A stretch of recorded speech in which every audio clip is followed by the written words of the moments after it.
النهاردة هنركز على تحديد الهوية الشخصية، وهي خطوة مهمة جدا في بناء البراند الشخصي.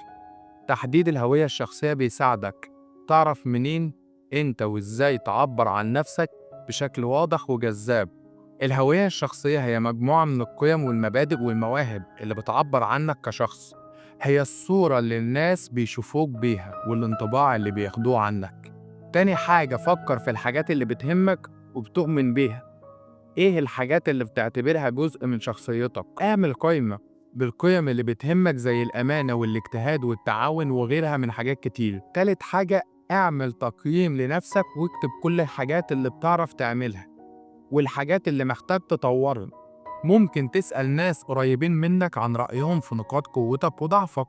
رابع حاجة، استخدام مواهبك وخبراتك في بناء البراند الشخصي.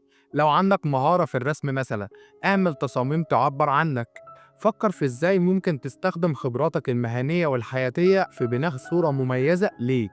خامس خطوة تقدر تعملها، اشتغل على تطبيق القيم والمبادئ اللي حددتها في حياتك اليومية. خليك دايما صادق واجتهد في عملك وتعاون مع الآخرين. شارك خبراتك وتجاربك مع الناس من خلال وسائل التواصل الاجتماعي. وفي نهاية حلقتنا، حبيت أقول لكم شكرا لانضمامكم لينا في حلقة النهاردة من بودكاست التابع ليه تحديد الهوية الشخصية. بتمنى تكونوا استفدتوا من النصايح والإرشادات اللي قدمناها. تحديد الهوية الشخصية هي الخطوة المهمة في بناء البراند الشخصي، ومشوارك بيبدأ من هنا.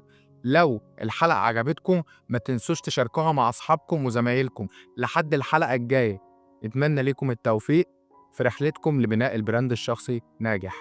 لو عندكم أي استفسارات أو تحبوا تشاركوا تجاربكم معنا، ما تترددوش تتواصلوا معنا على منصات السوشيال ميديا أو التعليقات. دايما بنطلع نسمع آرائكم وأفكاركم.